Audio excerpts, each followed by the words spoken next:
SportsPulse. LeBron James is on an unreal tear and has facing a depleted Celtics team. NBA insider Jeff Zillgitt details how Boston can pull off the massive upset. USA Today Sports. LeBron James against the Boston Celtics in the playoffs is a spring tradition. For the 7th time in 11 seasons and the 3rd time in the past 4 seasons, the Boston Celtics will face James in the playoffs.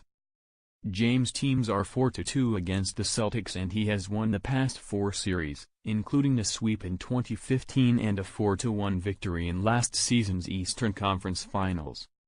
However, some of the intrigue anticipated in this series is missing. Boston's Kyrie Irving, who played for the Cavaliers last season and asked for a trade in the offseason, will miss the series as he recovers from knee surgery. Here are the 5 factors that will determine this series. 1.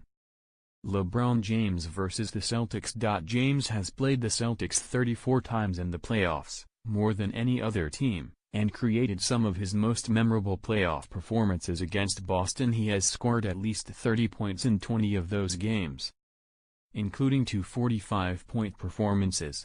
James is playing some of the best postseason ball of his career, averaging 34.3 points, 9.4 rebounds, 9 assists, 1.5 steals, 1 block and shooting 55.3% from the field through 11 games.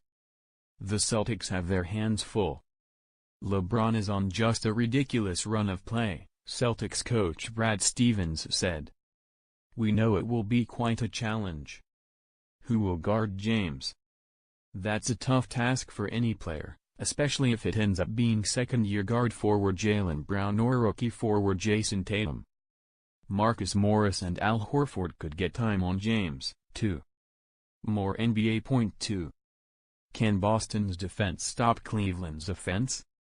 Beyond stopping James, the Celtics must contend with Cleveland's all-around firepower. The Cavs were dialed in offensively against Toronto in the conference semifinals, scoring 121.5 points per 100 possessions, 11.4 points better than the next best offense in the second round. When Kevin Love, J.R. Smith, Kyle Korver, George Hill and Jeff Green are on, in addition to what James does, the Cavs' offense is as good as any team in the league. Boston, which had the best defense during the regular season, has been decent in the playoffs, but hasn't faced the kind of offense Cleveland possesses. Al Horford's versatility makes him the linchpin on defense, and Boston needs him at his best in the series. 3. Cavs experience. James has played almost more playoff games than the Celtics' entire active playoff roster. Throw in Love, Smith, Korver, Green, Hill, whose ball-handling skills are essential to Cleveland's success, and Tristan Thompson, and Cleveland has a decided edge in experience, which plays a factor in how teams execute in close games. That experience was evident in the conference semifinals when Cleveland had no trouble with Toronto's talented but young bench that destroyed teams during the regular season. Playoff basketball is a different beast. 4. Boston's youth. Playoff experience aside, the Celtics have stars in the making with Brown, 21, and Tatum, 20. Brown did not cower in the moment during last season's conference finals and has only improved.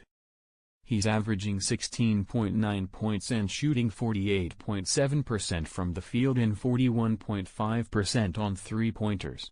Tatum may not win Rookie of the Year, but he has been fantastic all season, including the playoffs, averaging 18.8 points, 4.5 rebounds, 3.2 assists and 1.2 steals and shooting 45.9%. He averaged 23.6 points against Philadelphia in the conference semifinals and became the 3rd rookie, Donovan Mitchell and Julius Erving, since 1972 to score at least 20 points in 7 consecutive playoff games. Tatum is also the 3rd player 20 years old or younger, Magic Johnson, Tony Parker, to score at least 25 points in a series-clinching victory. Don't forget 24-year-old Terry Rozier, who has filled in for Irving better than anyone expected. 5. Coaching matchup. For some reason, Brad Stevens didn't get one vote from fellow coaches in their Coach of the Year voting. Odd, because Stevens is one of the league's best coaches. He knows X's and O's, motivates players and held his team together through difficult injuries. Had the Celtics with all their injuries lost to the Bucks in the first round, no one would have griped. Had they lost to the then-surging Sixers in the conference semi-finals, there would have been no issues. But here they are in the conference finals, and Stevens is a major reason why. Don't sleep on Cavs coach Ty Lue. He's at his best in the playoffs with behind-the-scenes preparation, finding the right rotations, calling timeouts at the right moment and designing after timeout plays. He knows how to create mismatches, and that was on display in the series against Toronto.